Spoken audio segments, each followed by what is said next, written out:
Lectures on spin glasses.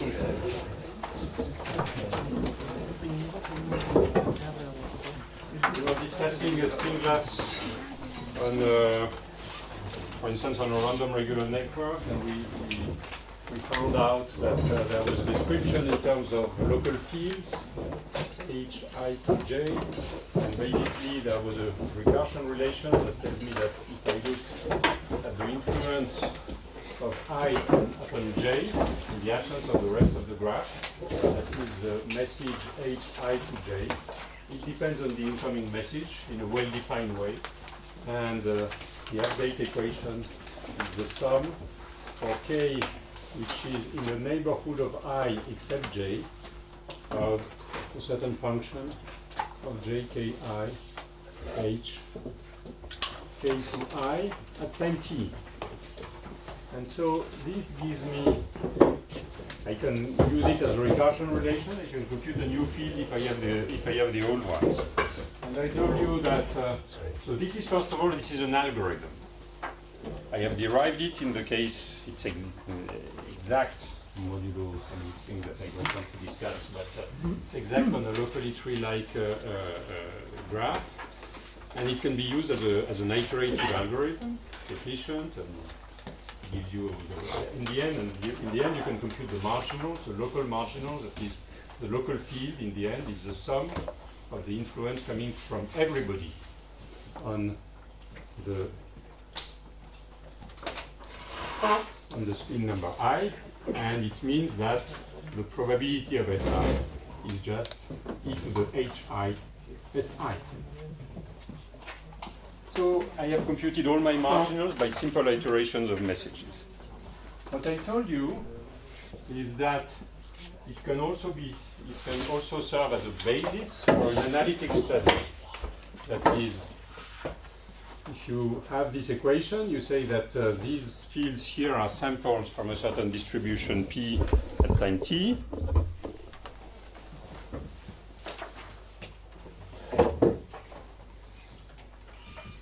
And these one are samples from the distribution P at time t plus 1. And you iterate that, and you can monitor the evolution of this distribution. Pardon. Tu me l'as piqué là. Voilà. Merci. You can sample the distribution of P of H and follow it. So an exercise that you can do is that you can assume that you are in a regime of large connectivity. So k is much larger than 1. And then you suppose that j is Gaussian.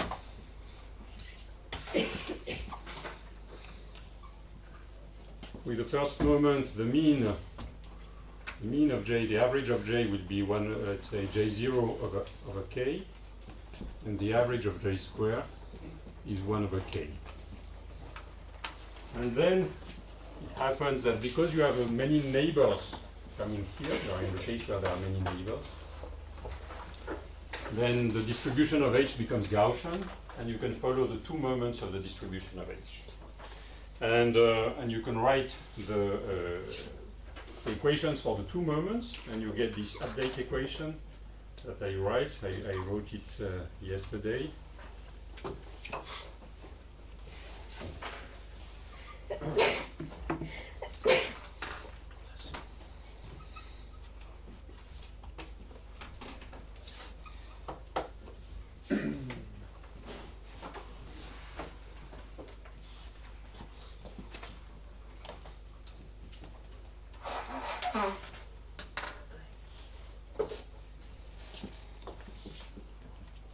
Okay, I explain it now. I finish writing. Okay, U is a Gaussian random variable, and you see that basically the local magnetization is given by an expectation value of the tangent of a field. The field is basically a Gaussian field. du is a Gaussian measure, n01. And so you have a Gaussian measure. It has a width square root of qt, a mean j0 mt. And the average of that gives you the magnetization, and the average of the square gives you the overlap. Okay. This is, yesterday I did it for the case where j0 is non-zero. I leave it to you as an exercise to extend the derivation of yesterday in the case where j0 is non-zero. I should say I have drawn a line which is a bit agitated. It's not because there is strong wind, but it's because it's my last lecture, so it will be a bit shaky. But that's it was just to warn you that because I want to tell a few things. It's my last chance to tell you things. So now I can study this equation, the fixed point equation at large time, and I can find what is the phase diagram for this problem. And the phase diagram is like that. I have two parameters, J0 and temperature. If I am at high temperature, I have only one solution, which is Q equals 0, M equals 0. It's called a paramagnetic phase. Now, if I go to a lower temperature at small J0, I will find a phase where Q is positive and M is 0. That's a spin glass phase. Turns out that the critical temperature in this notation is 1. And then I have a point here, which is at J0 equal 1. And I have another phase here, where I can go to a phase where M is positive and Q is positive. It means that it becomes ferromagnetic. It is if the coupling is biased towards positive value, it means that there is the spins tend to interact more in a ferromagnetic way rather than anti-ferromagnetic, and I get a phase in which there is a spontaneous magnetization. That's a ferromagnet. It's a ferromagnet with a non-zero overlap. Now it turns out that one other exercise that we did yesterday and that you can redo exactly with the J0 not equal to 0 is to compute the stability of this solution here. And what you will find, you remember, we compute the nonlinear susceptibility, compute chi, sum of Si Sj square. And you see if it converges or not. And here you find an instability, and here you find an instability. It means that all the computation that we did, all this, is correct above the blue line.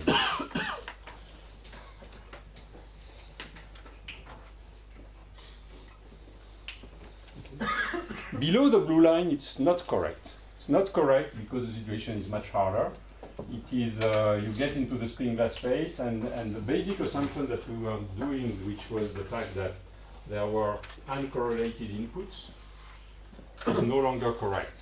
It's correct only within each pure state. You have many pure states, and you can do that only within each pure state. And so you should do what is called replica symmetry breaking, which means study all this, the statistics of all the pure states.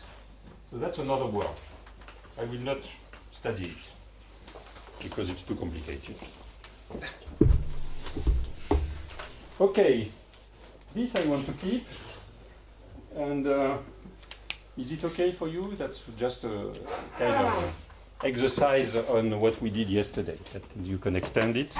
Another interesting exercise that you could do easily is derive these equations in general for an arbitrary measure of the spins. It is instead of taking a spin which is plus or minus 1, you could take a spin which has an arbitrary measure. And I claim that basically the only function that you need to know is a function zeta of b, which is sum over s with a proper measure e to the b times s. So in the Ising case, it's a cosh of b. In a more general case, you will have this function, and you will be able to write these equations in more general terms. That's a system which can be useful, which has been studied a lot in recent time in community detection, for instance. I will talk a little bit on that later. Yes, there was a question, sorry. Yes. Could you quickly remind the definition of the pure state? The definition of the pure state. Oh. I mean the loose definition. The loose definition of the pure state. You have the measure. You have the measure on the spins, P of S. And basically, what will happen is that this measure, when you go to low temperature, when you go below the blue line, it will decompose into a sum of restricted measures, P alpha of S, with a convex combination with positive weights, let's say. And it is such that within, for each of these restricted measures, the correlation decays. So, fast. decay fast enough that you can neglect the correlation between the points here. And basically what you should keep in mind, I mean, just if it seems a bit strange, remember the ferromagnet. Just study the ferromagnet with this thing here. In the ferromagnet, if you don't put any external field, you have a measure, and the measure, when you get into the ferromagnetic field, basically the measure you can write it as 1/2 of P plus of S plus P minus of S. That is, you have the set of all configurations. If you order them with respect to sum over I of Si, which is the total magnetization, you will find that at a given temperature, the only configurations that matter, the ones that have a significant contribution in the Boltzmann weight, they come in two categories. There is a category of plus M, category of minus M. And so your full measure is a decomposition of the plus state and the minus state. That's called spontaneous symmetry breaking. Okay? Any external perturbation that biases, for instance, toward the plus state will erase this one. Now you have to imagine exactly the same thing, except that you don't have a symmetry principle that guides you, and you have a decomposition into many states. But the main ingredient is that within each state, the correlation decays, which is what happens here. Okay?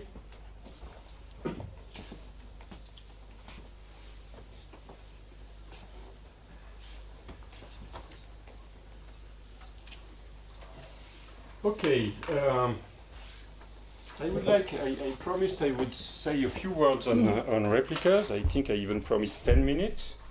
So let me take my watch. I will not do the full replica computation. I think I did that 20 years ago in Beg Rohu or something like that. And it took me only 12 lessons. So, I mean, and I was younger, so imagine. But I will give you just the idea, and I think the idea is interesting in itself.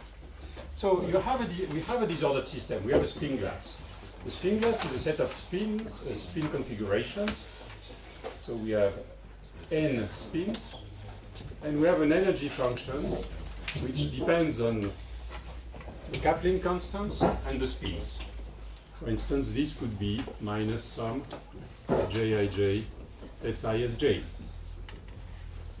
So these are called quench parameters, in the sense that I was describing yesterday. That is, I give you one set of these coupling constants, and that is a sample. I give you one piece of copper manganese, you look at all the positions of the manganese, you measure carefully the position, and you know the interaction between the spins. You have the set of Jij. From that, you want to understand the Boltzmann measure. The Boltzmann measure for a given sample is just 1 over Z, which depends on J, e to the minus beta, the energy, which depends on Js. And as usual in statistical mechanics, we know that if we are able to compute Z as function, the partition function, we get all the thermodynamics, because for instance, if I compute minus d log Z d beta, I get the expectation value of the energy.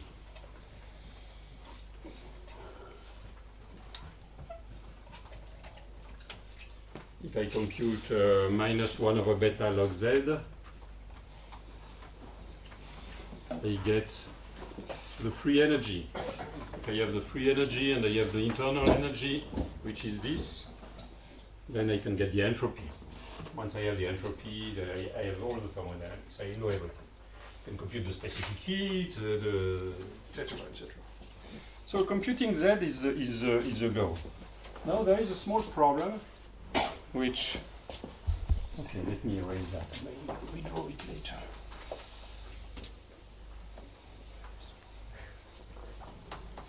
There is a small problem. First of all, I mean, giving to you full set of J is too complicated, and I would like to understand what happens typically. I told you yesterday that typically I always have the same thermodynamics. Whatever the sample of copper manganese, I measure susceptibility, I get the same one.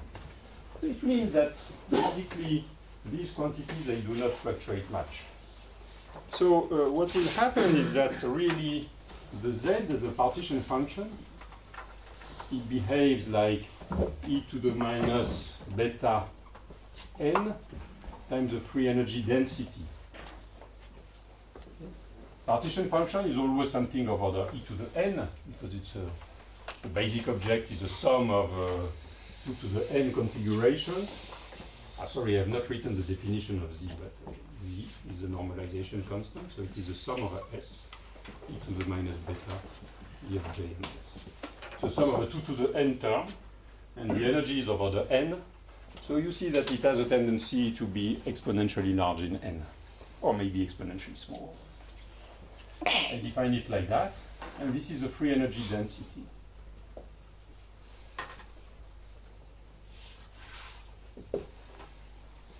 And nature is such that the free energy density concentrates on a value when n becomes large. That is what I was saying before, the statement that all the measurements for all the decent samples that you can generate will give you the same result. They have the same thermodynamics. So actually what happens is that there is a large deviation principle.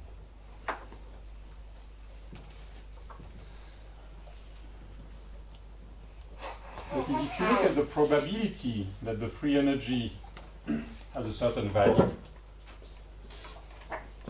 you will probability when you pick up a sample that fj equal f, free energy density, it will behave like e to the minus n times the large deviation function, which depends on f. And this large deviation function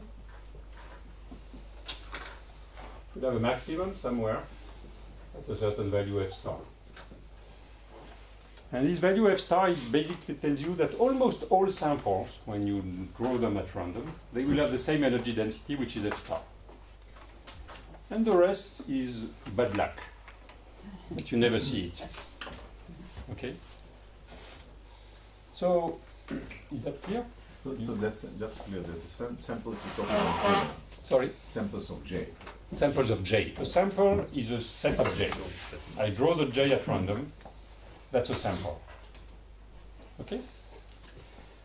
And so now, of course, the first thing that I would like to do, maybe I would say, well, that's easy. I have a partition function. I will take the average just to see what happens. So if I would take the average of z, so the over line here means the average with respect to j. So it means sum of a j or integral of p of j, z of j.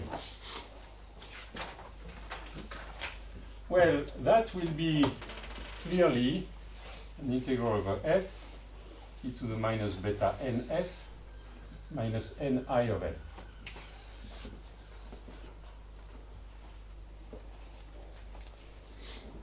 That's clear. So that is easy. I have e to the minus n times I of f plus beta f. So it means that I will have to draw not the large deviation function, but a deformation of the large deviation function in which I add a linear function, and I will shift the maximum. So maybe it will give me a function which is like that. It will have another maximum. So I will compute something which is not the correct f star. That will be the annealed average. It should be below. Okay, never mind the signs. I might have a sign which is wrong, but you will reconstruct it.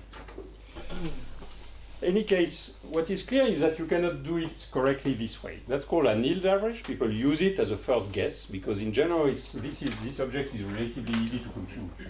Imagine that the energy is of this type and that the j is Gaussian.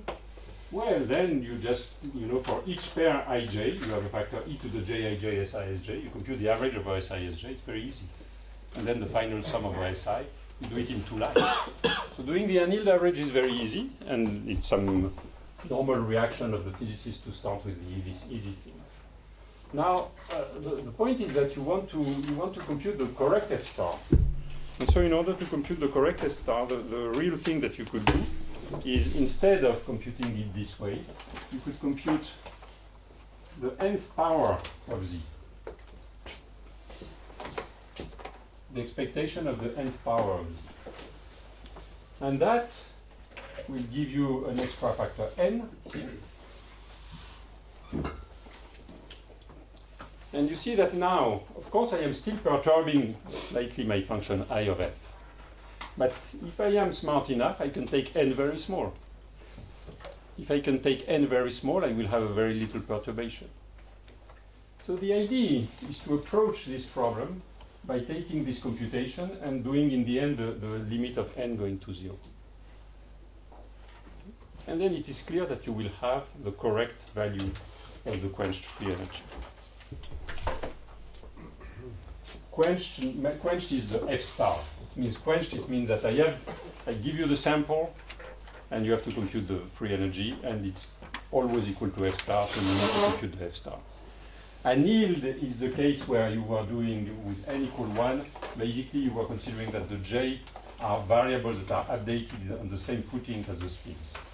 So it's an annealing. In the case of copper manganese, it would allow the manganese impurity to wander around in copper and fix their position by minimizing the energy. Okay, so now this is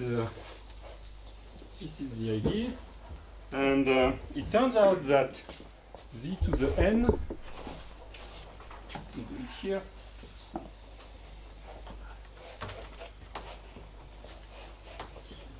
v to the n average is easy to do.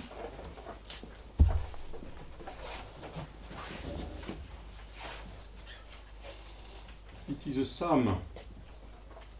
Now you take n copies of your spins. You have n types of spins. They are called replicas. And then you need to do e to the minus beta e of j s1 plus etc. plus e of j sn. And you average that over j. And when you do that, you get something which is just sum over S1 and Sn, e to the minus beta, and an effective energy. The J have disappeared, they have been averaged upon, and the average energy depends on the n replicas, S1 up to Sn. Oh, sorry, my replica indices, I generally put them on the top. I'm sorry for that, because there will be spin. Okay, so when I call SA, replica A, that's called what I call SA. It means a set of n spin S1A, SNA. Okay? And in some systems you can compute this interaction, this effective interaction energy. So it's nice because you have a trade-off, you have integrated over the J, you no longer have this big problem of the disorder. But you have a bit richer situation in which you have your spin comes in n copies. So what happens, let me give you one example. Example, SK model. SK model was a model in which all the spins interact by pairs, and you have Jij, the first moment is 0, and the second moment is 1 over n. I don't put the ferromagnetic case here. To compute that, it's very easy.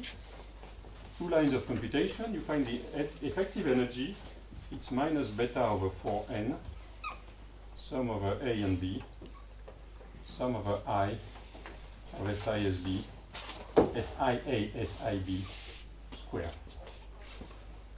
Like this you can do very easily. So now you need to solve these interacting problems. You have the interacting replicas. What is the nature of this interaction? First of all, I want to stress 2 things. I mean, several comments on this effective interaction. So this effective interaction here has no disorder. It has an effective energy, which in general depends on beta, depends on the temperature. That's, for instance, here it's stronger when beta is larger, when you go to low temperature. And it has an effective attraction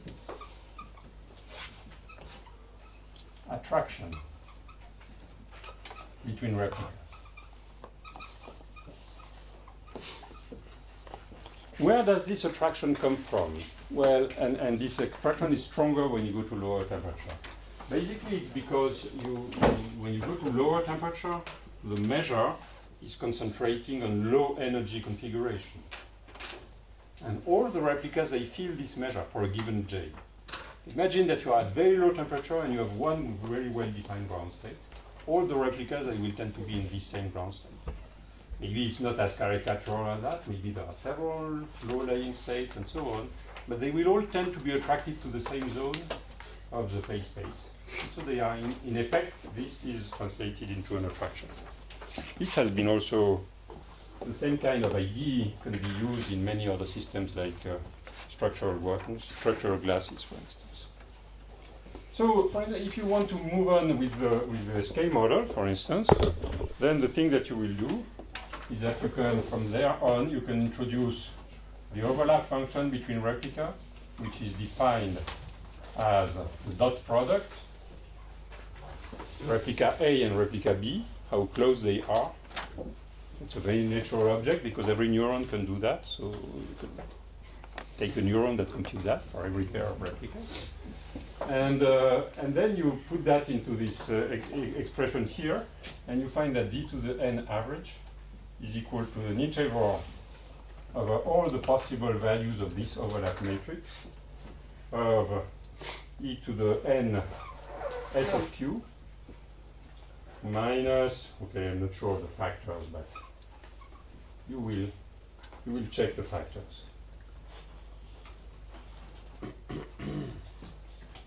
Find something like that. It's written in all the good books.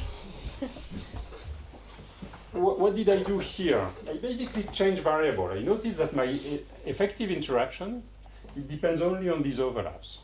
So I can organize the computation as follows. I say I will fix the overlap. For a given value of the overlap, I have a certain entropy, which is how many ways I can put my replicas with these fixed dot products between them. Purely geometrical problem. N set of spins, small n set of spins. I fix all the dot products. How many ways you can do that? The sign to the plus n, no? This one?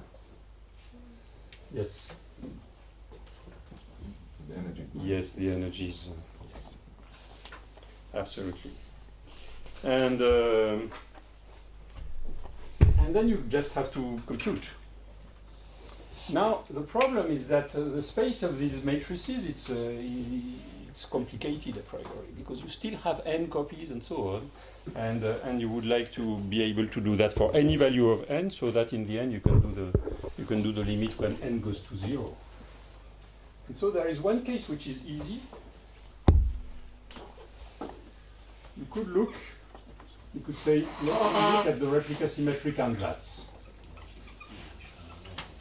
The replica symmetric ansatz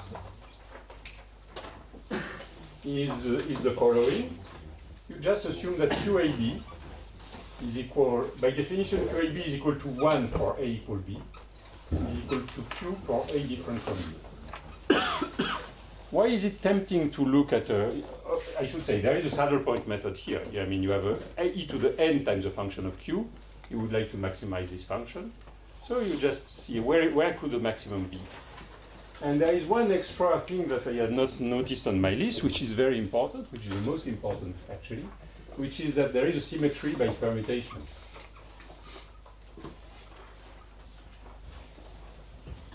All my replicas are equivalent. I can do any permutation of the replica indices. Okay?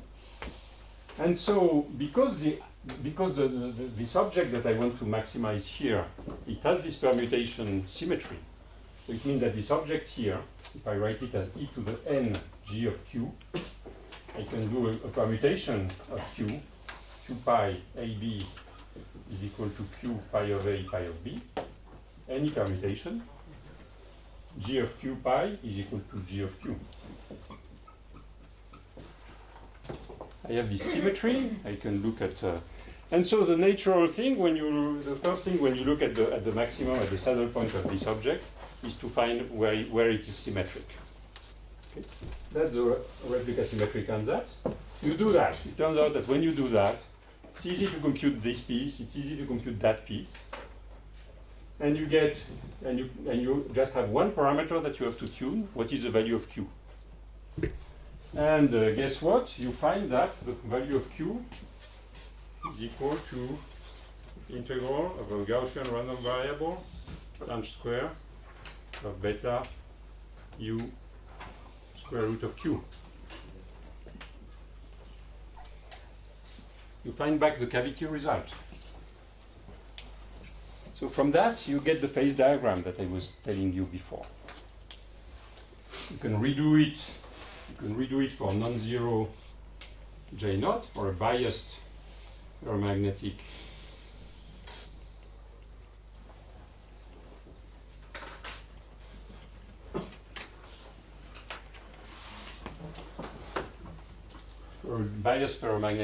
model, and you find this phase diagram with paramagnetic, with ferromagnetic. And here, I told you that this whole phase down there was unstable in cavity. How do you see that it is unstable in the replica? Well, you have this object here, and you have taken a saddle point. You have taken something that you want to identify as a maximum of G. So the thing that you should do is compute the spectrum of fluctuation around this maximum.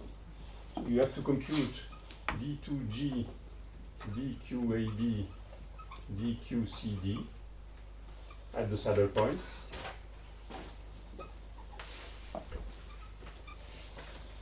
And you look at the eigenvalues of this object. It's a bit technical, you can do it, it's not so complicated once you know how to organize things. And you find the same instability line. Exactly the same as there was in the cavity. So everybody agree.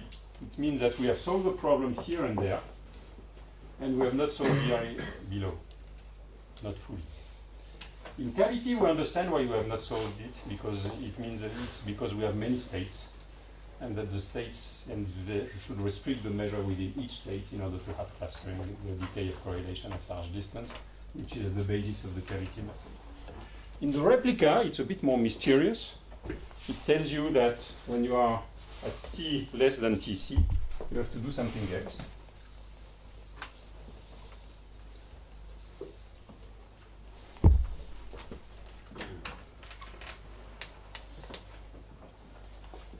T less than tc, what you have to do, well, there is no longer, this solution here is no longer correct. So there is no other ways, you have to find something which breaks the replica symmetry, breaks the symmetry group. And the solution that was proposed by Parisi in 1979 was the following. Basically, if I look at the QAB matrix, you organize it this way. There is a diagonal element is at QAA equal 1. And then there is a structure in blocks.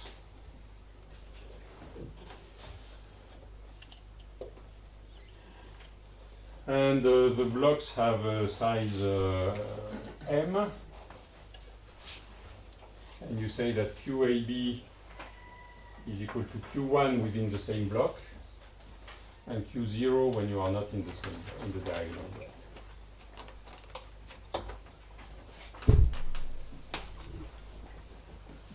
So you now have three parameters to play with. You have the parameter Q1, parameter Q0, and the parameter M.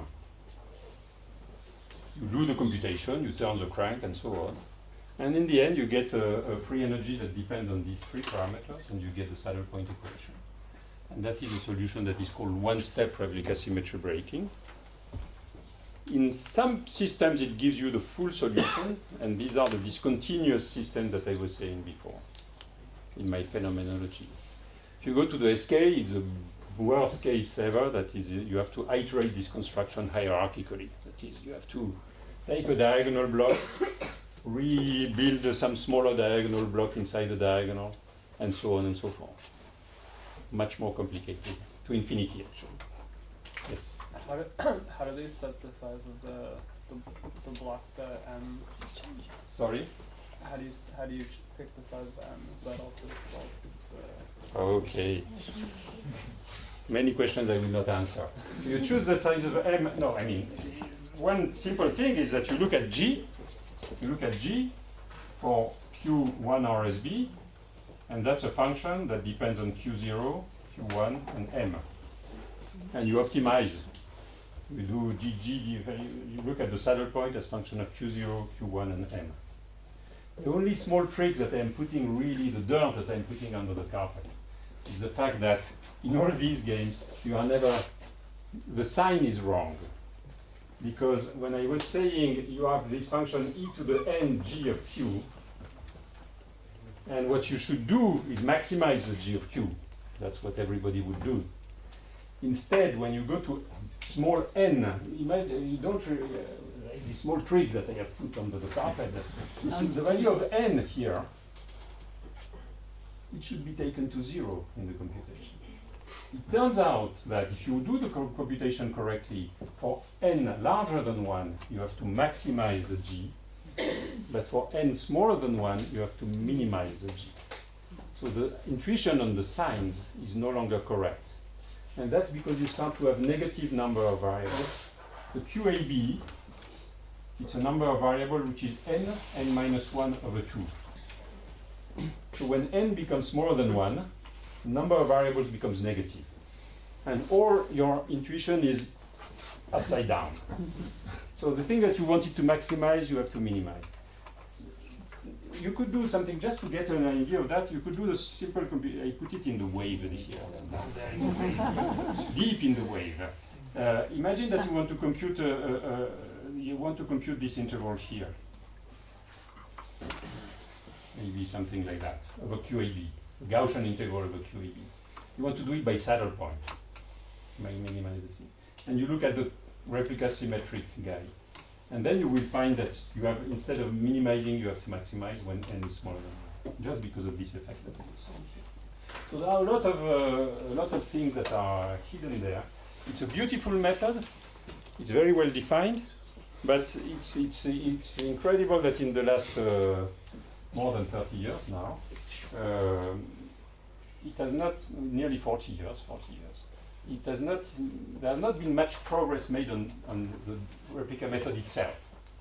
Rather, the thing that has been done is develop in parallel a completely different method, which is a cavity. That is much more, you can touch it, let's say. You know it's a problem of correlation, decay, and you understand what it is. But all this, in some sense, is encoded in these very strange matrices. The mathematics of the replica has not made progress. It's still as mysterious as it was 40 years ago. It's very well defined. There is no way you can cheat. You apply it to a new problem and get the correct result. And in fact, if I go back to my general problems that I want to discuss a bit further today, we have a very systematic way of doing things now. You can take a general problem with random variables. We will discuss other problems later on. But on a general problem, let's say defined by P of x, like a product of factors. So this contains everything you would like to know. Even turbulence would be there.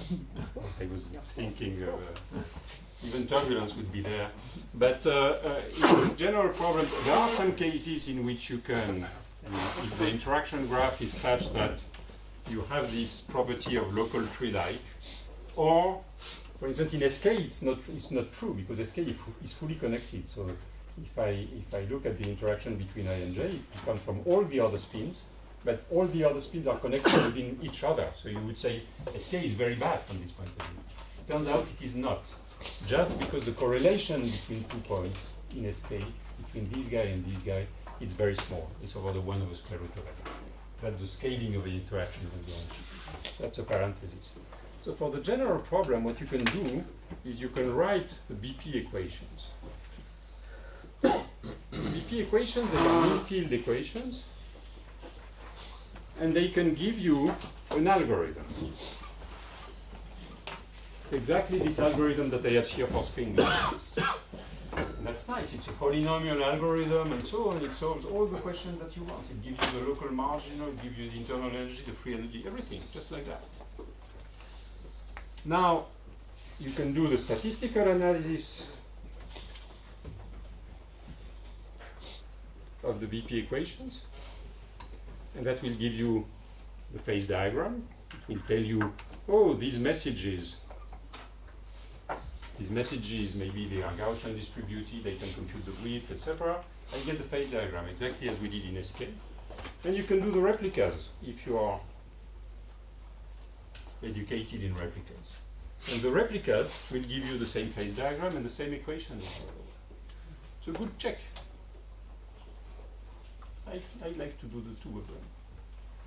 Just because sometimes you have complicated problems, and if you have these two things that go in parallel. Question. You mentioned polynomial. That's for the true, not for the SK. No. Of course, I mean, then I should say, when does it work, when doesn't it work? Okay, there are several conditions for this general program to work. First of all, you need, I mean, it applies, strictly speaking, the BP equation program, it applies only for locally tree-like or short correlation. So it applies to SK, actually, but, and it applies to many other problems like perceptron or whatever. Now, the thing that may happen is that you are allowed to write the BP equations, but you enter into a phase which is a spin glass phase in which you have many solutions of the BP equations because you have many pure states. And then you have to do something else. Okay? And it's the something else that I don't want to describe in these lectures.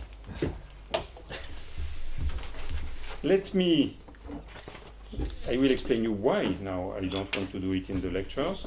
But before that, I had a small comment I wanted to do still before leaving the spin glass. Is it okay, the replicas? It's easy. Just turn upside down, and when n is smaller than 1, number of degree of freedom.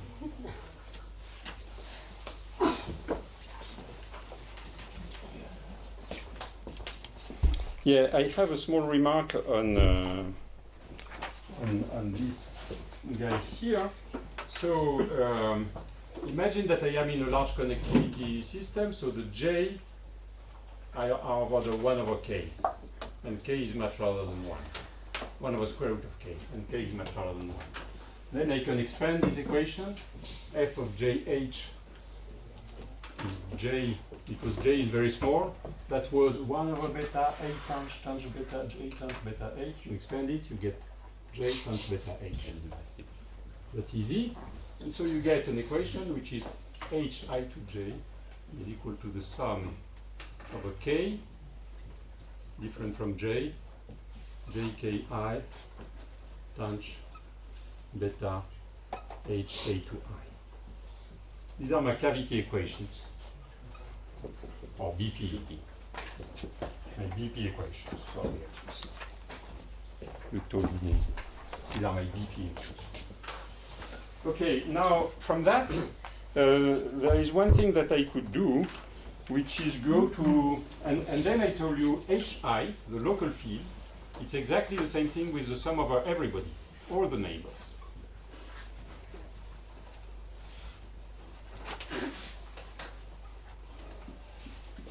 Okay, this is what we had written before. Now, here you see that this Hk to I that appears here, it is nearly the local field on Hk. Nearly, but not quite. The difference between the two is precisely Jik times the tanh of beta H I to K or something like that. I get a mess with the indices. And I can substitute that. But this is very good because it means that you see each of these guys over the 1 over square root of n. I'm adding a lot of them in order to find some 1 over the 1. So this is just a small correction. So I can expand this small correction. And when I expand this small correction, I get after 2 lines of computation, which I spare, I get an equation which is that one. So that would be the leading term, in which I have substituted the cavity field by the local field. And then I need to work out the correction. And the correction is minus beta, sum over k, ji k squared, 1 minus mk squared mi.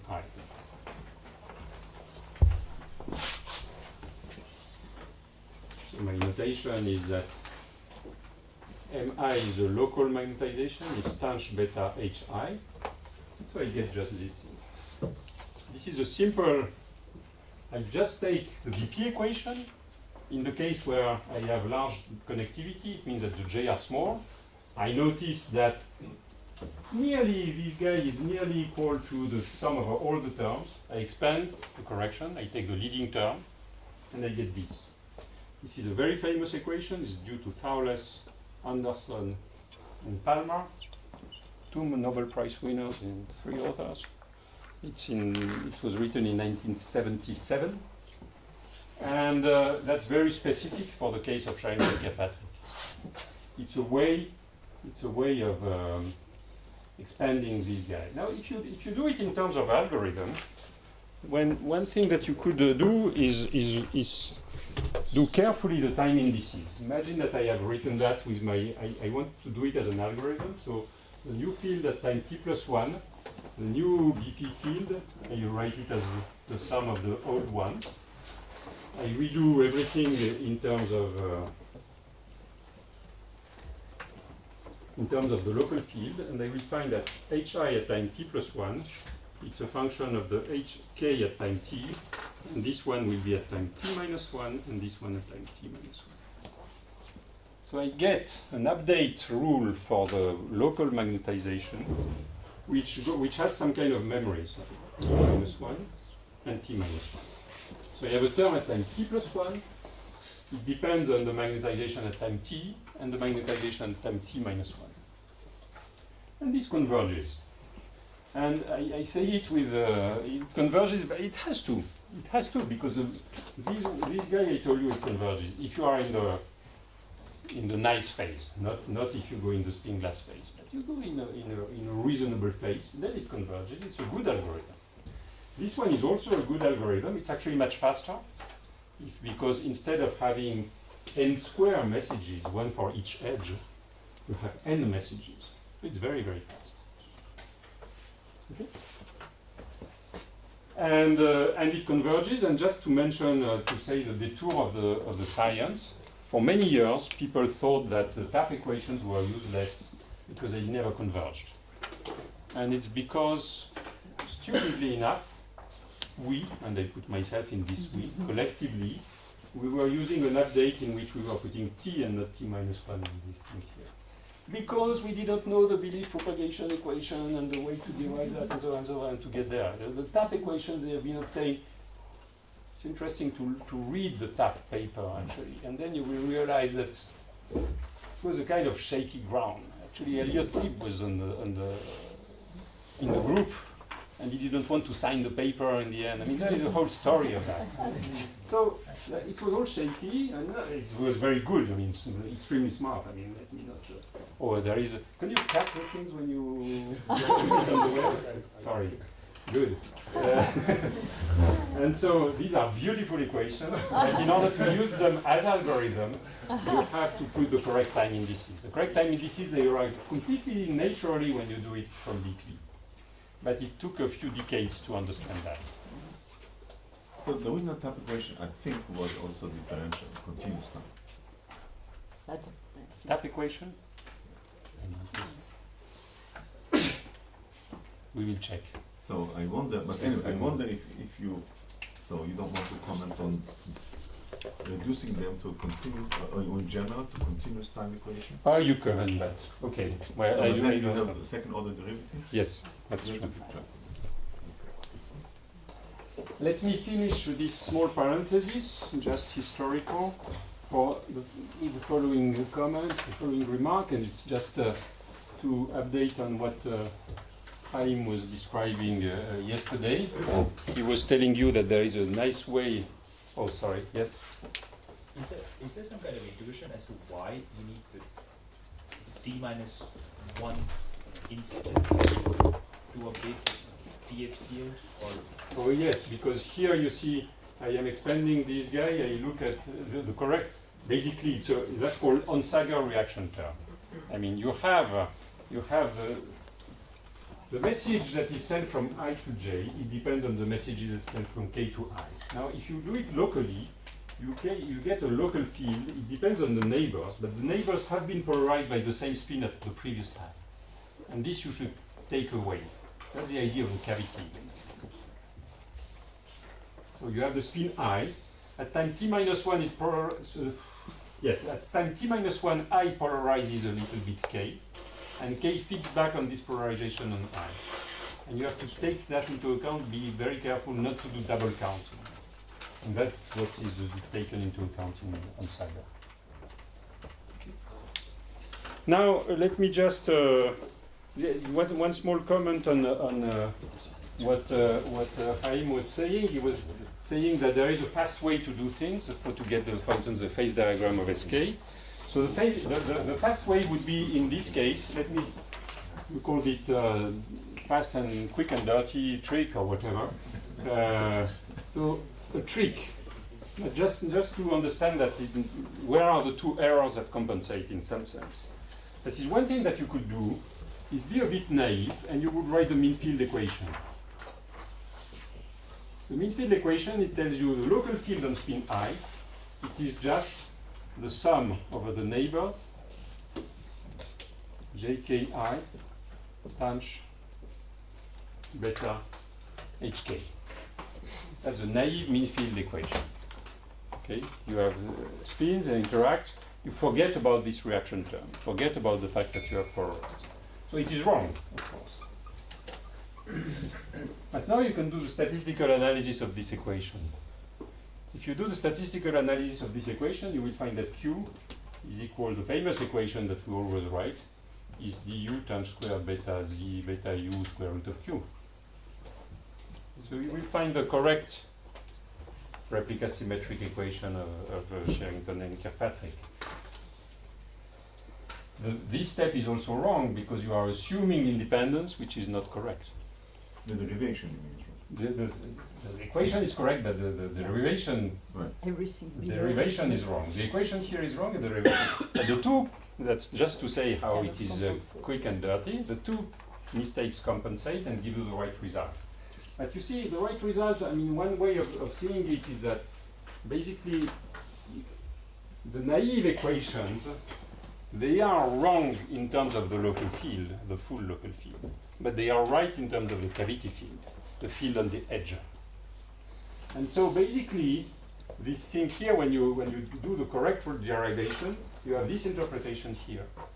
These are nearly the local field, but there are these small corrections that you have to handle. And from that you get the correct equation. Okay, just for aficionados maybe. Okay, now I would like to spend a few minutes doing something which has more to do with inference, because I didn't talk about inference. Well, spin glass.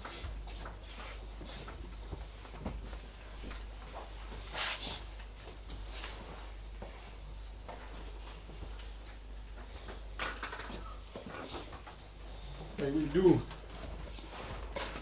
rapidly something that I call the planted spin glass, that I will basically give you with that.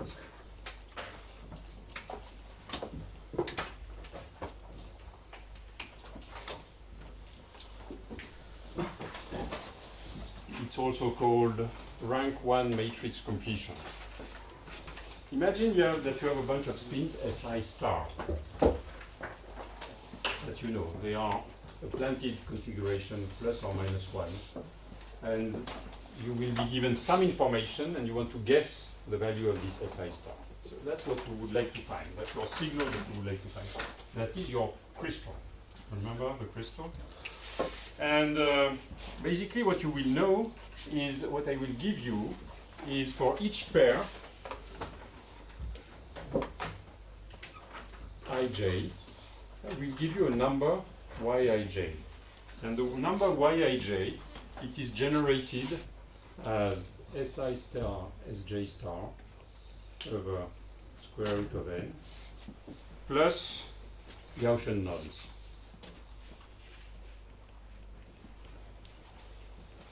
So I give you the pair correlations. I don't give you the signal, I give you the pair correlations.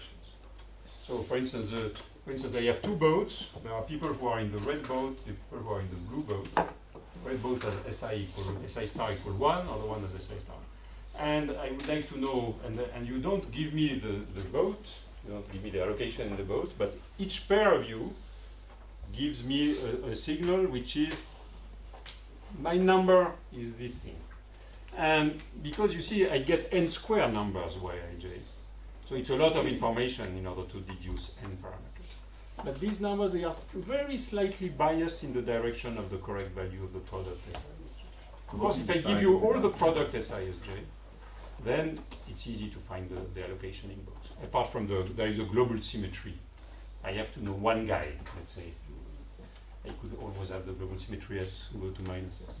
But here, because it's only 1 over square root of n, it's a very small bias in the correct direction. So what is the variance of the Gaussian noise? Finite. Ah, yeah. Does not scale with n. That's why the problem is complicated. And it's symmetric? Yeah. So I generate P of y given S star,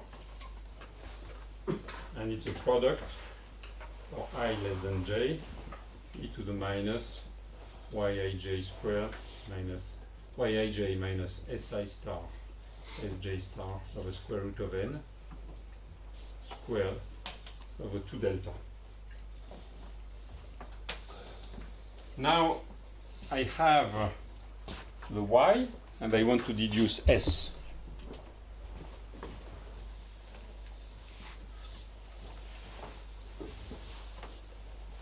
So it's a basic problem of what is called community detection. There are two communities. You have some indication on the correlation between the people, and from that you would like to know. So for instance, people do that. People play this game with social networks. People who like each other on Facebook or whatever, and they want to understand from all these likes and so on the links, the signals by pairs, and from that you want to understand if there is a way to allocate people in communities. That's a basic, a baby problem of that. So I have a Bayesian. So what do?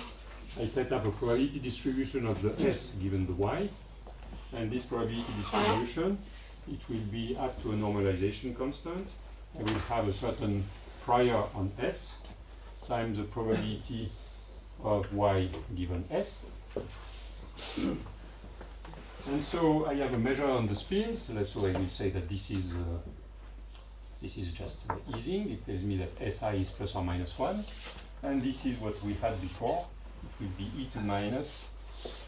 So this will have a term which is basically the interesting term. It will be sum of Yij SISJ over square root of n. Would be delta? Over delta, yes, over delta square root. That's true. And so, and then I will give e to the minus sum of Yij squared over 2 delta. And the rest are constants. So now I want to sample my S from this measure. So it's a measure which is conditioned to Y. And the normalization, I can compute it, I can define it as 1 over z depending on Y. And you realize that it is just an SK model in some sense, except that the coupling Y, the distribution of coupling, is generated from that.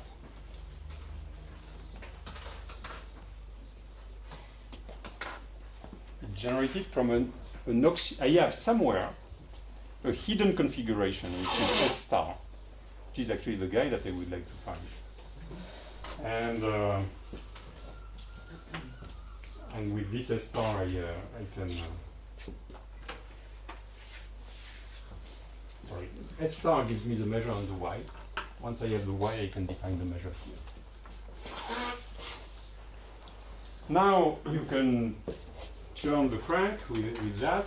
it's one way of doing it would be just to gauge transform, which means define a variable jij, which would be exactly yij 1 over square root of n times delta si star sj star.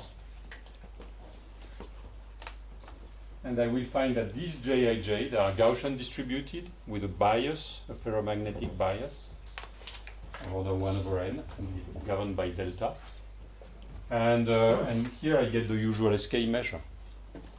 And so when I do this change of variable, and this I leave you as an exercise, I find an SK model with J0, which is a ferromagnetic bias, is 1 over square root of delta, and beta is 1 over square root of delta. So it means that I have T, the temperature, is square root of delta, and it is 1 over J0. Again, that's 2 lines of computation. And now I don't need to do any computation, so that's, life is nice. I just take my previous phase diagram,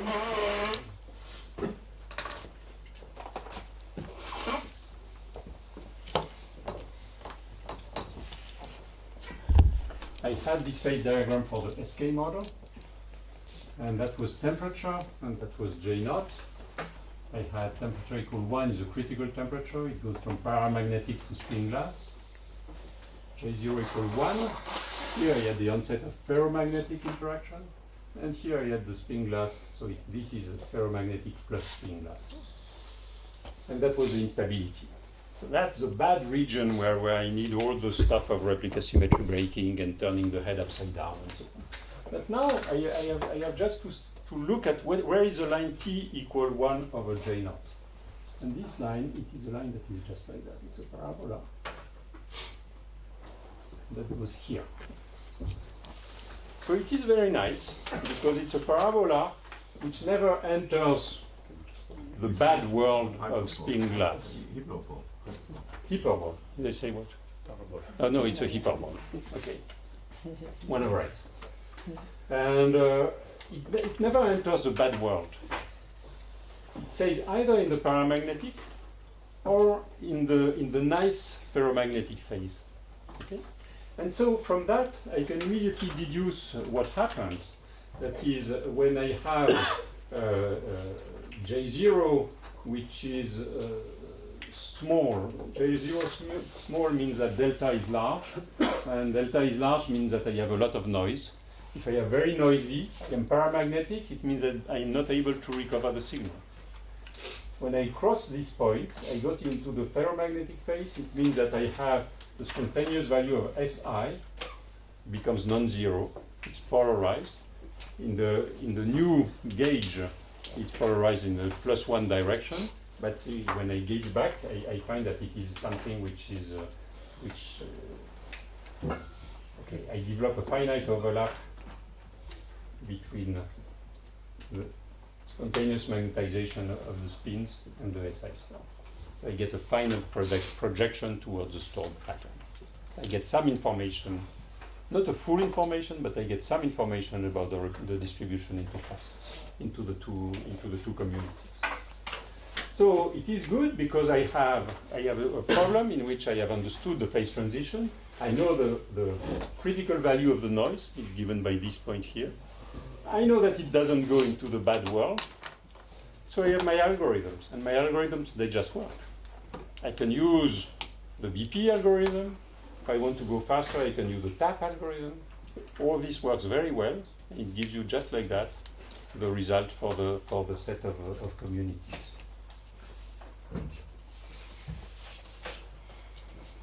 So one thing that I want to mention, which is very important. So this is a case in which I have a planted configuration. I have a crystal, and I'm able to find it. And I'm able to find it, but I have used something which is very important. I have used the fact that I have an a priori knowledge of the level of the noise. Suppose that I know the correct delta with which I know actually the distribution with which I have generated the Yij with the correct delta. And I put that into my decoding, into my measure for the spins. I knew this value of delta. So that is called the bias optimal setting. So I know the way, I know the channel, I know how I generated my data. My data here is a set of Yij. And I know how I generated it. And I have put that in my posterior. If I did not have the correct value of delta, for instance, I assume a wrong value of delta, ooh, dangerous. I can get into the bad region. Okay. So there is a very big advantage in having this a priori knowledge of the measure with which you generate the data. And there is a general theorem that tells you that if you have, in the bias optimal case, that is, you have put the correct measure when you want to recover the signal, you have put the measure with which the data was generated, the correct one, then you never enter the spin glass phase. So that's why I was relieved and I could spare the full description of the replica symmetry breaking and so on and so on. And there is a way to see that, and there is a way to see that very efficiently in replicas. That is, if I look at my partition function for the spins when I want to reconstruct the communities. So I had a model which was Z, which is the sum of the spins, e to the minus 1 over 2 delta, sum for I less than j of Yij minus Sij over square root of n squared. Okay. Now, we all know now about replicas, so we compute the nth power of the partition function. We have now replicated spins, and I have a measure which is like that. But now I would like to compute z to the n average. V to the n average is an integral over dy e to the minus 1 over 2 delta, sum for I less than j, Yij minus Si star Sj star over square root of n squared. That's my measure of a y. And then I put the expression for z to the n, which is here.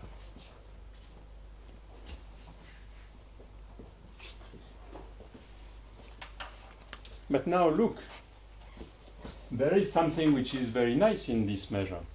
This guy here, the z to the n, it has the invariance by permutation of the n replicas. That's a general statement of the replica method. Now if I average with respect to this measure, I have a new replica, it is the Si star. I could define now a new replica index, a equals 0. The Si a equals 0, it's exactly Si star, it's a new replica. I have n plus 1 replicas. And when I do the average of z to the n, there is a symmetry of the n plus 1 replicas. They have exactly the same measure. Yij minus Sia Sj a over square root of n.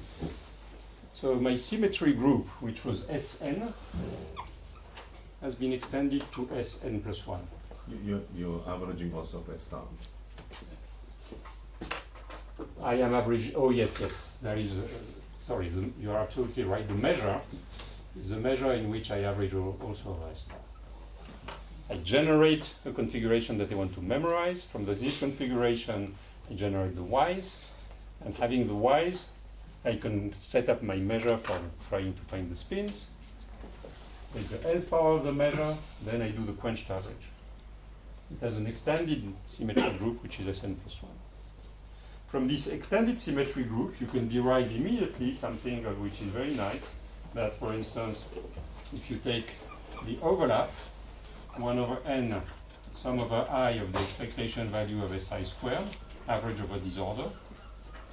In the replicated system, you could compute that by looking at sum over I, Sia, Sib, for two different replicas in 1n. But that should be equal, by symmetry, to 1 over n sum over I, Si0 SIB. And that Si0 is Si star.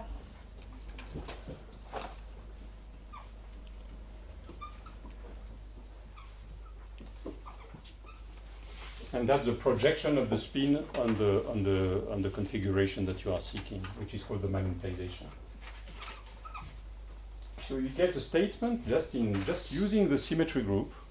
You get a statement that the magnetization is equal to the magnetization in terms of polarization towards the spin is equal to the overlap. And that basically, okay, you have to turn that a little bit more in detail. That basically tells you that you don't enter the bad phase. I mean, that's a kind of general statement. You can turn that into something very general. For spin glass, it was done by Nishimori, who was the first to understand that there was a special line on the phase diagram in which things simplify, and you are able to make a lot of statements of this type. You can compute exactly the energy, etc., just by this kind of symmetry. And that is a very generic statement, actually. Each time you are looking for a configuration in a bias optimal setting, you will always have this kind of result.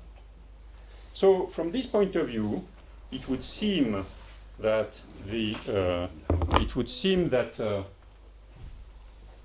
statistical inference is very easy if you know the parameters from which you have generated, if you know your channel. The original channel was the following. I had S star, and from the S star I generate some Y. That's my data. What I told you is that if you know this channel correctly, with all the correct parameters, you know the function, you know the delta, and so on, you use that for decoding. And then you have this optimal decoding, and you never enter a spin glass phase. So the algorithm converges, and everything is easy. So it would seem that all statistical inference problems are easy, except that there is a small problem that I have hidden. That this kind of phase diagram, it is the equilibrium phase diagram. That you may have some systems, they are the systems in which you have the one-step replica symmetry breaking, you remember, the one with a discontinuous phase transition, in which you will have somewhere a dynamic transition. So along this line, it will converge here, but at some point you will have the proliferation of metastable states. You remember this curve where I was showing that we did it for the codes, for instance. The codes was one example, where we knew everything and so on. The equilibrium is easy, but you have a dynamic phase transition. And that fools the algorithm. It fools the BP, it fools the simulated annealing, and so on. So basically, the general strategy works very well if you have continuous phase transition. If you have a spin glass or a glass phase with a continuous phase transition, then you go all the way and you avoid the dirty, the bad region here, the dangerous region. But if you have the other series, if you have the other type of system, then you get stopped at a dynamical transition temperature. And this happens for many systems, actually. Okay. Now I can start my last lecture.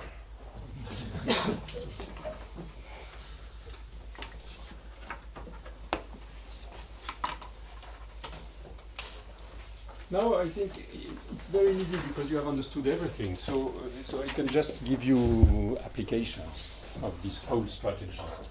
And I would like to give a general statement about linear problems. It will adapt to what we heard from Jaime also on this system. Give you a kind of very general setting. I will not do the computations, but you have all the ingredients in the previous lecture. Are there questions before I turn to this last topic in quarter of an hour? Yes? Yeah, so I didn't quite understand the dynamic transition. So you're saying that even in the spin glass setting you have this kind of transition? Like you said that the algorithm can get stuck in these metastable states even if I'm in even after even for this problem here, for the problem that I was defining in detail here, which is a planted SK model, there is no dynamic transition, and so the decoding will work. Oh, sorry, I was doing it wrongly. decoding, it works well in the ferromagnetic Okay. phase. Okay, I'm very sorry. In the low noise limit. So you can decode all the way here, here, here, and you get stopped here when delta is equal to 1. And it stops here. If you do the same thing, exercise. Very good. You do the same thing and you change the measures on the spins.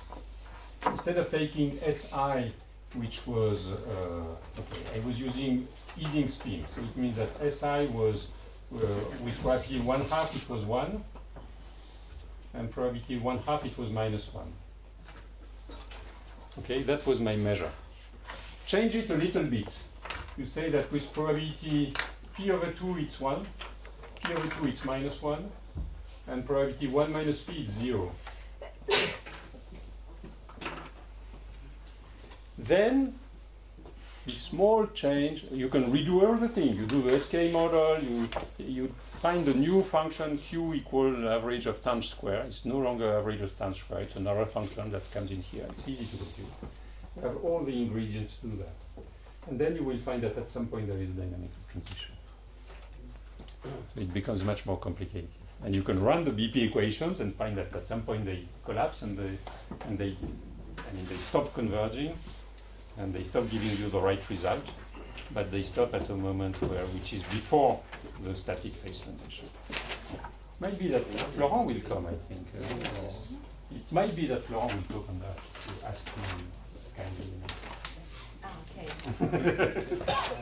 Okay, let me give you in 10-15 minutes the kind of general view on linear regression. We call it generalized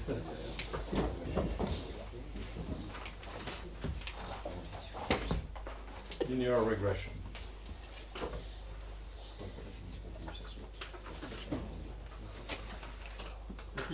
I will always try to find a set of variables, and the set of variables that I'm seeking, I call them x, xi, I equal 1 up to n. Then I do a certain number of measurements, and the measurements are done in 2 steps. First of all, I compute some linear combination, z mu, which is sum, or I equal 1 to n of f mu I xi. And then there could be several possibilities, but in general what I will really get is I will get a variable y mu, which is generated from z mu through a channel.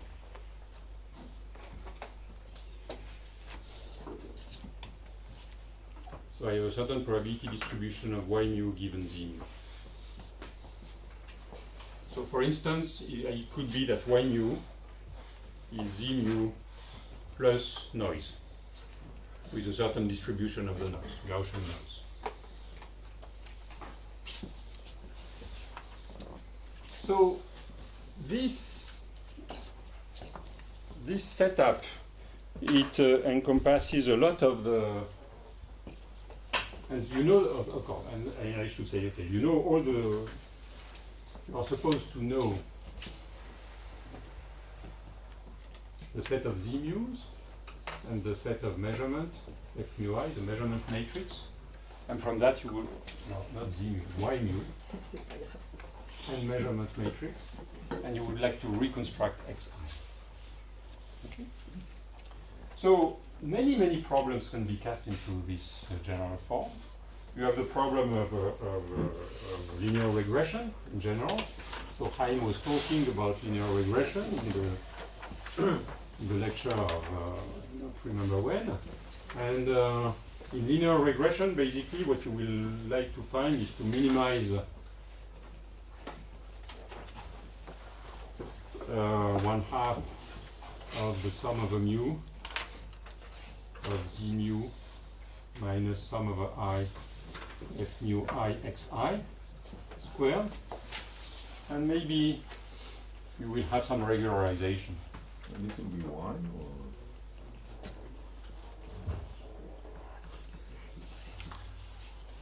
Thank you. And you will have some regularization, like, I don't know, it could be xi to the p or something like that.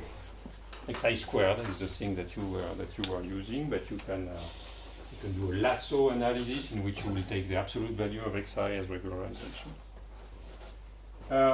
That's one category of problems.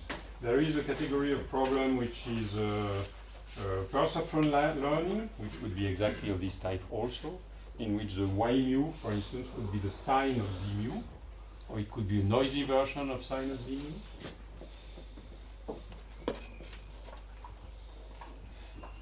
I'm sorry, you have to change the names of the variables and so on depending on the problem. It happens that in the perceptron, everybody says that the variable that you want to learn are the w. So for the perceptron, what I call x is w. You have to, what I call f is x in Hines notation. I'm sorry, but there are many problems with our casting to these things, and each has its own notation. So now I'm using a kind of generic notation that is also used in compressed sensing. Gymnastics. Just gymnastics. So, in general, all these problems, you can turn them into something which is very generic, which is that you can look at the probability of x given y, and it is made of two pieces. It is made of what you get from the data. And so also, I mean, if you do this gymnastics, if you look at statistics, in statistics what I call M is called N, and what I call N is called M. Just, That young brain. that's life. And that's the probability of the channel, y mu given sum over I of f mu I xi. And then I have the probability I equal 1 to n. I have some prior on xi. So you see many problems you can cast into this kind of framework. For instance, you could do the linear regression with lasso, where you would put this would be, for instance, in lasso, you would say that it is e to the minus beta, sum of y mu minus sum over I of f mu I xi squared, minus beta times some penalty term, sum of xi. You could put L2 regularizer. You can do it for the perceptron. Write it for any problem that you like of this type. And now, the thing that you could do, that I will leave you as exercise, is to apply our generic program for that. And our generic program would be to say, okay, this I understand. I have a set of variable xi.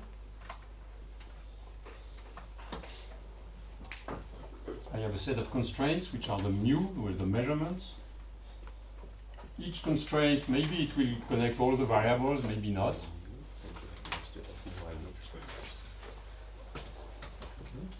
So that is a constraint, that is a p of y mu given z mu, and that's the xi. And in between there is a connection which is, well, the strength of the connection is f mu I. That is completely, and here I have, I have a prior on xi, which is my px of xi.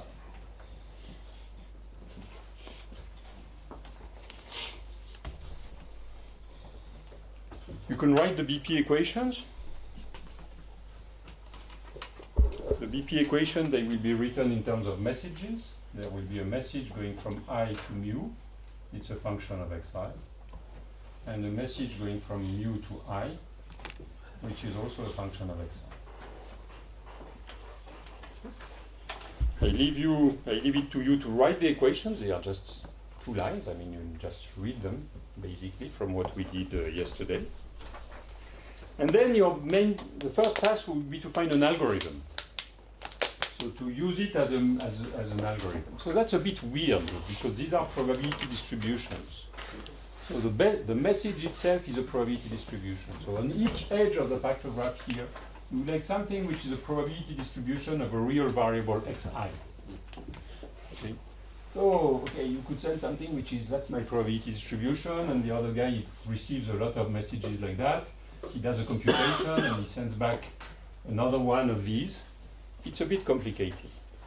Now there are several cases in which it simplifies. It simplifies if the xi are simple, discrete variables, binary plots variables. But if the xi are continuous, there is one case in which life simplifies a lot.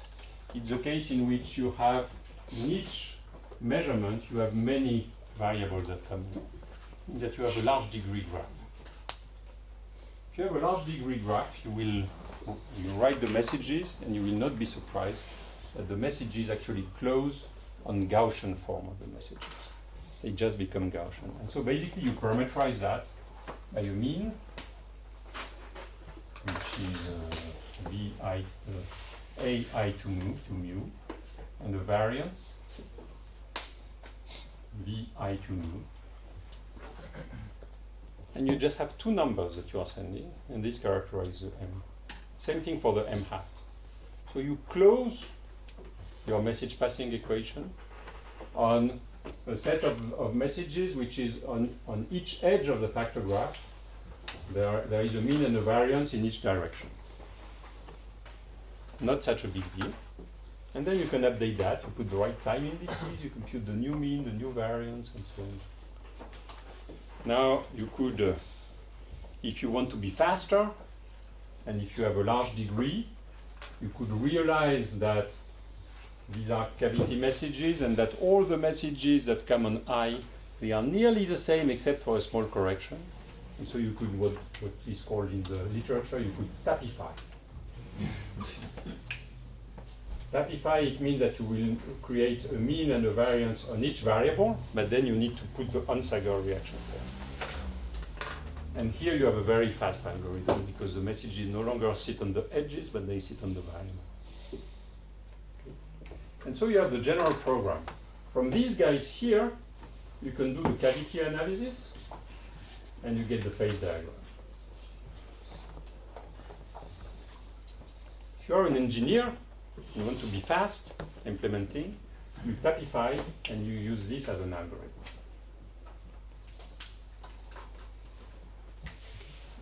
And you see that you have a general tool, and the general tool is quite efficient, and it can be used, for instance, with this tool, you can apply it to, you can do the full derivation of the perceptron learning, the Gardner expression that Chaim got yesterday. You can do it this way. And that's not difficult, actually. It's just, you just need to go there. I mean, you go from here, this is easy. You close on the mean and variance, and do the statistical analysis, and you get the Gardner capacity at this stage. On top of that, extra credit, you can write the algorithm for learning. Let me, maybe if I have just 5 minutes, I would like to give you one application that we did a few years ago, and that was one case in which it was compressed sensing.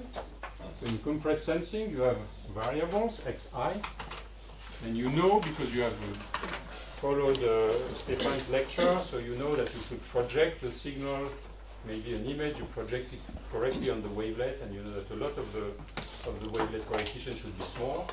So you know that the signal in the correct base is sparse. So you have a prior on xi, which tells you that P of xi with a certain probability 1 minus rho, it is 0. And with the probability rho, it is something. In general, what we have been working with was a Gaussian prior. Okay, so it tells you that you have variables, but it's sparse signal.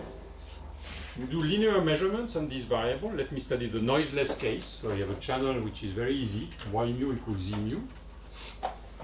And I want to reconstruct the signal from the linear measurement. So it's a linear problem, it's the simplest problem you can dream of. Except that, I am studying that, so I have m equations, linear equations, n unknown.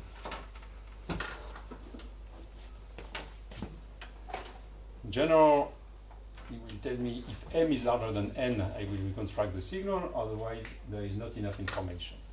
But, so you are in this case, you are in the case where you have, this is y, or z, and it is equal to f times x. And I want to study the case where n is larger than m. So in general, I don't have enough information. But imagine that my signal is sparse.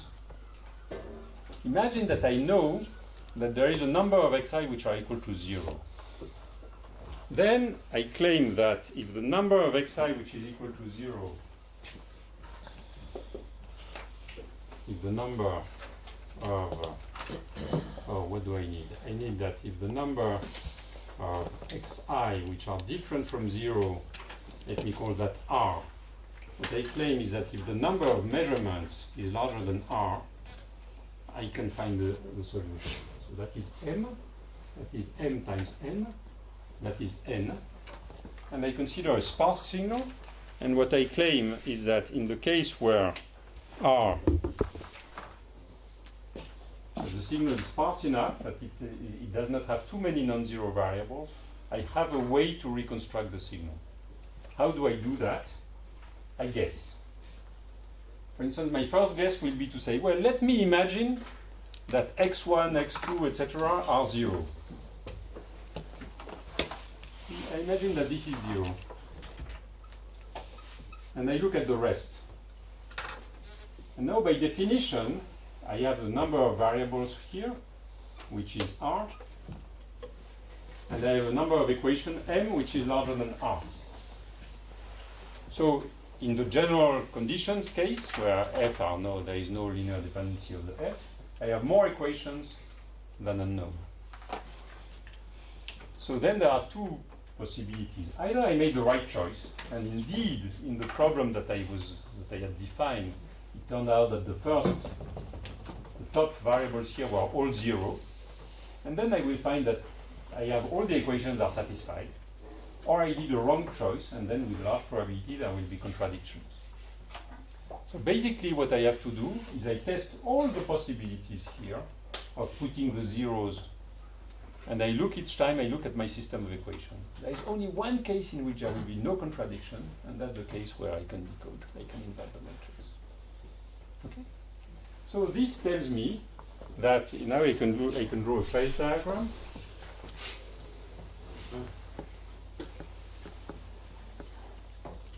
I have a phase diagram. I will define the density rho, which is r over n, which is the number of non-zero variables. It's between 0 and 1. I define the number of measurements here, m divided by n. I call it alpha. In this case, up there it is easy, very easy, because I have more measurement than unknown. I just invert the matrix. What I claim is that above this line, I have an algorithm that is able to decode, the one that I have just described to you. Below, it is clear that it is impossible. I don't have enough information. Here it is possible, but there is a small problem. It's exponential, because I have to choose the number of ways. I have to test all the possibilities in which I have r, which is rho times n variable. So I have to look at a number of cases which is n choose rho n. That's exponential. That's bad. I cannot do it. So now what I can do is I can use this prior, use this posterior, turn the crank, the BP equations, I turn it into the A mu, the B mu, and so on, and I see what happens. And what happens is that there is a phase transition, and basically the algorithm works well. Here the BP is okay, and here the BP is not converging. It's full by the dynamic transition. If we are in the bias optimal setup, there is no static transition, but there is a dynamic transition that pulls us here. Yes? I was just asking, are you using the phase optimal or with the lasso? Let's say that I use the bias optimal case. The whole thing has been studied in all detail. I can give you a few hundreds of pages to be read to have all the details. That was already a very good thing, because what people did for that, I mean, compressed sensing is a very fashionable thing, and what people were doing is basically minimize the z mu minus sum of f mu I xi plus L1 penalty. And when they did that, they found something which was like that, a phase transition which was a bath. So it means that with BP, we could get, that was L1, and with BP we can get better than L1, which is good. But now we wanted to do better, and I will just conclude with that. So we understand that this phase transition here, it is a phase transition in the search. You remember this small drawing that I had one day of, with the codes? I have a crystal and I have the glass phase. And what happens here is that I get trapped into the glass metastable states. And I want to find the crystal. The crystal is the X with which I have generated my measurement. And so I have this competition between a crystal and a glass. If I do nothing, I am just trapped here, and there is a nice phase transition. You can compute it and see it and algorithmically. All this works very well, beautiful theory. But then one thing that we realize is that if we are allowed to design the measurement matrix at will, then we can do it, and we can use the idea of crystal nucleation. The idea of crystal nucleation is well known by people who do crystals. That is basically you will have a sample in which you will do a very slow annealing at one end, and then you will grow the crystal from one end and grow it. And so what we did is to invent a matrix F which had some structure. Instead of having IID independent random numbers, that was IID Gaussian, we structured it, and we structured it into a F matrix which is more clever in groups. It's done in blocks. And in the blocks we will do, with the first block of variables we do a lot of measurements, and then we do smaller number of measurements. And we couple the blocks with off-diagonal things. And so because of this first block, the decoding algorithm will first find the crystal for the first variables that are concerned by the first block. And then it will grow the crystal, and it will decode all the way. And with that design of F matrix, you get down to this line. So you get to that is the Shannon optimal line, if you want. It's the best that you could do. And you can do it in polynomial time. So I just wanted to conclude that because I told you that in some sense, so let me just have a one word of conclusion. I told you that inference is hunting a crystal. I told you that in general, there are two situations. If you are bias optimal, at least if you have an idea of how the data was generated and you use this idea, then there are two situations. Either you are in a system in which there is no first order transition, there is no one-step RSB phase, and then life is easy and your BP decoding will go right all the way to the threshold, to the best optimal threshold. Nobody can beat you. You are just the smartest person in the world. And if you are not in that situation, it may happen that you have a dynamic transition. If you have a dynamic transition, you are in this case. You are seeking a crystal, but you are fooled by the proliferation of glass states. And then, again, there are several possibilities. If you are able to design your measurement at will, then you can use this idea of crystal nucleation to go down all the way to the optimal. If the measurement is given to you by your friend experimentalist and he tells you I cannot do that, well then you are stuck above the optimal. And that's more or less where we stay at this point. Yes? Can you create a bigger matrix that contains the original problem in it? Yes. Okay. It's in the diagonal terms? Sorry, here I have not really described the thing. Here, what? Okay, I will tell you in private again. Questions?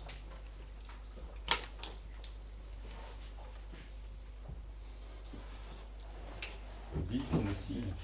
Okay, so this is actually the last lecture of Mark, so I would like to thank him especially.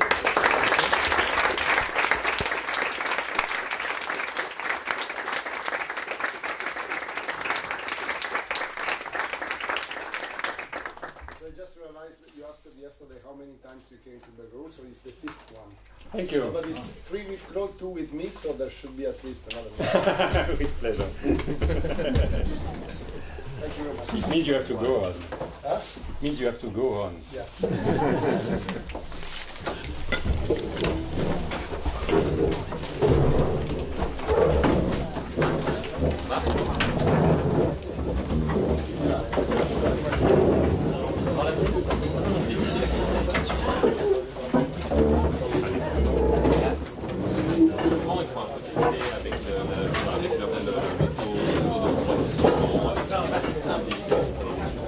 Plus le système est grand, plus c'est difficile. Complètement, t'as plus de champs. Pourquoi ici, qu'est-ce qui est l'équivalent de ça? Pourquoi ici, il faut être vraiment malin pour que vous puissiez cristalliser? Pourquoi il n'y a pas de petites impuretés autour desquelles ça cristallise complètement? Et en mille films, il n'y a pas de dimension infinie. Je pense que, si tu veux, en fait, ce qu'on a fait, tu vois, ce qu'on a fait là, c'était de rajouter une structure unidimensionnelle, en fait, au problème. Justement, tu rajoutes une dimension euclidienne. Tu rajoutes quelque chose qui est une localité entre les variables. Et quand tu rajoutes une localité entre les variables, alors ça va beaucoup plus facilement. C'est exactement cette idée-là. Parce qu'en grande dimension, la surface devient énorme et tu n'arrives pas à cristalliser. Oui, c'est vrai. Alors, on aurait pu le faire avec deux, mais en fait, l'optimal, c'est de le faire avec une dimension. C'est de rajouter. Donc en fait, ce qu'on fait, c'est qu'on a des systèmes qui sont par bloc. Les blocs sont couplés à une dimension. À l'intérieur des blocs, c'est fully connected. Et les blocs sont connectés, fully connected dans le bloc, connectés d'un bloc au suivant, mais pas d'un bloc au next layer. Superpose une structure unidimensionnelle et une structure unique. Et donc, en fait, je crois que la réponse, c'est que ton intuition, elle est juste parce que l'habitude de vivre bêtement dans un monde de dimension. Juste un point.